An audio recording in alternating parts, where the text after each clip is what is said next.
Group development and structure. These stages are commonly known as forming, storming, norming, performing, and adjourning. Tuckman's model explained that as the team developed maturity and ability, relationship established, and leadership style changed to more collaborative or shared leadership. For example, if only 5 of the 8 members of a team are doing most of the work, it will often create an in-group, those members that are working hard, and an out-group, those members that are not contributing as much. Individuals in the group can also be affected by social loofing.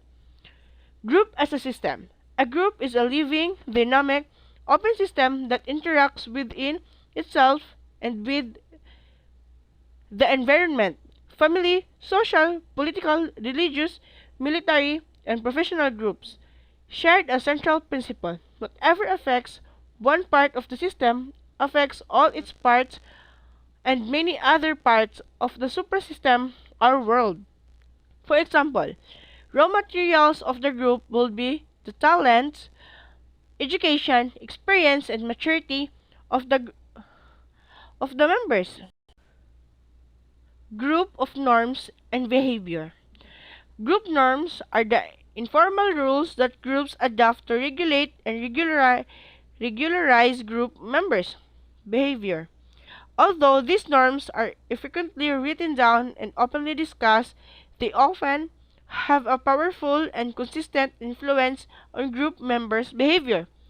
For example, our meetings will begin and end on time. First, we will listen to each other and not interrupt. Second, we will make sure everyone has had a chance to speak. Third, we will support our facilitators' efforts to moderate discussion. Fourth, we will avoid ethnic or gender-based humor. Fifth, we will speak respectfully to each other. Behavior options. Several behavior of a group member. First, rebellion. Individuals reject all of the group's values and norms. Second, creative individualism. Accept only pivotal norms and reject relevant ones. Third, conformity. Accept all of groups' values and norms.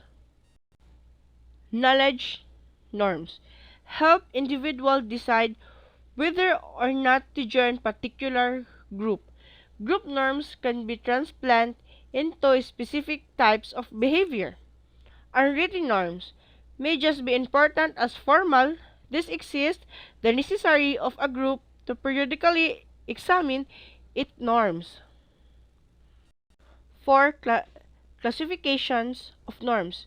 First, affective relationship deal with the personality of the relationship. 2. Control, decision making, and authority relationship deal with the quality or inequality of power. Third, status acceptance relationship deal with the quickness or the position of the individuals. Fourth, achievements success relationship deal with the matter of prestige and rank. Group cohesion. Cohesion means solidity or unity. Factors effective cohesiveness, homogeneity. 2. Isolation. Third, outside pressure. Fourth, size. And fifth, atmosphere or climate. Importance of group cohesion and solidarity. Members will develop similar attitude, values, and behavior patterns. The more highly cohesive a group is, the chance that the members can influence other members. Group tasks, build, and maintenance activities. The purpose of a group is to perform a task and accomplish specific objectives. The term content refers to the subject matter or to the actual task being performed. Process refers to the way in which the content is handled or discussed by the group. Different approaches to describe group process. 1. Group task activities refer to initiating, clarifying, coordinating, or orienting the group to its goals, giving and seeking information, and establishing contact with outside community, which all help the group attain its primary goals and objects. Group task rules therefore are: A. Orientation, B. Information seeking, C. Clarifying, and D. Information giving. All the said activities are attempts by members of the group to help move it toward the accomplishment of these goals to help move it toward the accomplishment of its goals and objectives. Example: group tasks are activities where a defined group of individuals need to perform a defined task and accomplish the goals assigned to them. Group members are expected to pitch in a variety of ways. 2. Group building activities. Group building activities allow the group to build and maintain itself by helping to satisfy members' needs by fostering trust and cooperation among group members. A group can be made more effective by applying the following principle: A. Harmonizing, B. Using humor to reduce tensions, and C. Encouraging people to participate and compromise.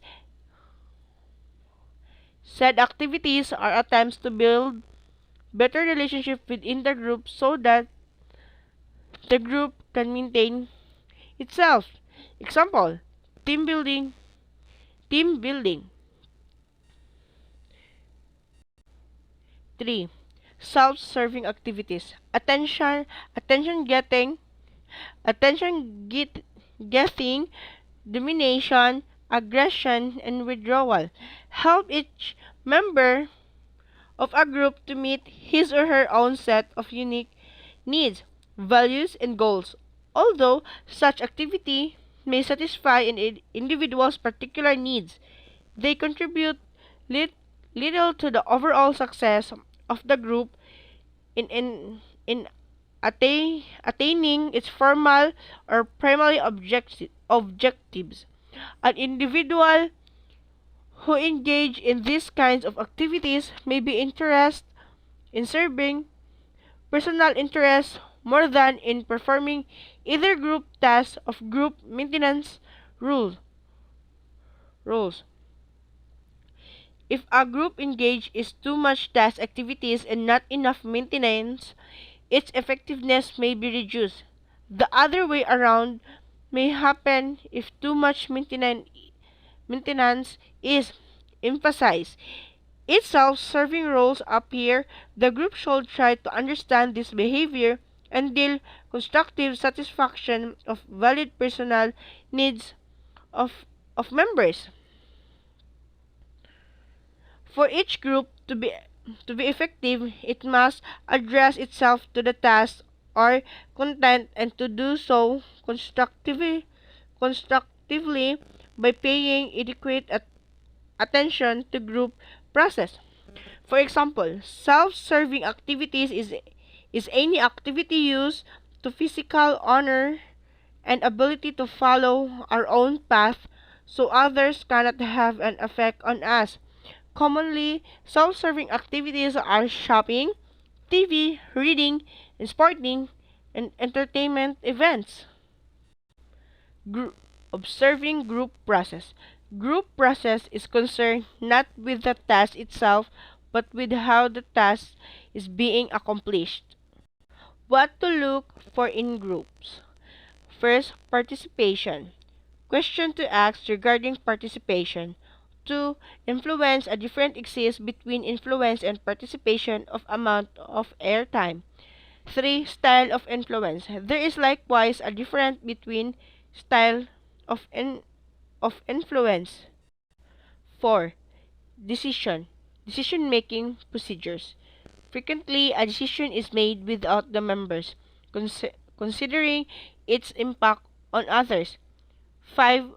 Task function. These are behaviors that focus on accomplishing the job or task. 6. Maintenance function. Maintenance function ensures smooth and effective teamwork within the group by creating a group atmosphere that enables each member to contribute to the maximum. 7. Membership. This pertains to the degree of a person acceptance or inclusion in the group. 8. Feelings. Feelings frequently generated by group decision are only frequently talked about. Rather, they must be inferred from nonverbal cues such as tone of voice, facial expression, and gestures. 9. Norms. Norms, standards, or ground rules control the behavior of a group. All behaviors convey message and are thus form communications. Communication. Feedback is one way of helping other person to consider changing his or her behavior. Effective feedback. 1. Instead of being eval, first, instead of being evaluative, it is descriptive. Descriptive. 2. It is specific, not general in nature. 3. It must take into account the needs of both the received then given feedback. 4. It is focused on behavior. 5. It is asked rather than imposed. 6. Timing feedback should be given as soon as possible after a specific behavior has occurred. 7. Feedback should be checked to ensure that communication are clear. 8.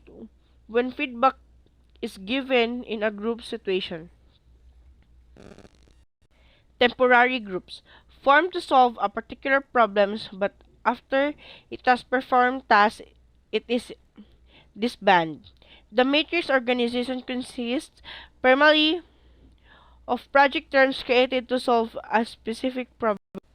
A related approach, the collateral organization, is a parallel, continuously coexisting organization which a manager can use to supplement his or her existing formal organization.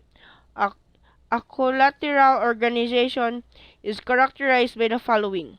1. All information channels are open so the managers and others can communicate directly without using formal communication channels. 2. Exchange of relevant information is complete and rapid. 3. It norms encourage careful analysis and questioning of assumptions, methods, alternatives, and goals. 4. Individual managers can get problem-solving assistance from anyone in the organization. 5. It operates in parallel with the formal organization, and the formal organization remains intact. 6. The input to the formal organization consists of the outputs from the collateral organization. The final decisions are made within the formal organization. Group outputs, productivity, and satisfaction. From a system point of view, the outputs of a group can be classified into two areas: its productivity and the satisfaction of its members. A group productivity is measured by the quality and quantity of its decision. Kinds of group. Nominal group. Members are together. Delphine techniques. The group participants are not physically presented. General guidelines for improving group performance. Although it is possible to establish hard and fast rules for improving group performance, the following may be useful. First, training.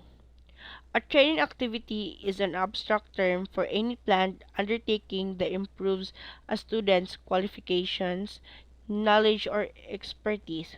A training activity is prepared in advance by your enterprise or an outside supplier to teach to teach specific ability to a specific audience.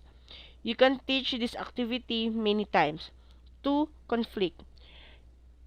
In a business or organization, task conflict occurs when parties are unable to move forward on a task due to differing needs, behaviors, or attitudes. It can be conflict other organizational policies and procedures, distribution or resources, or or the method or means of completing, completing a task.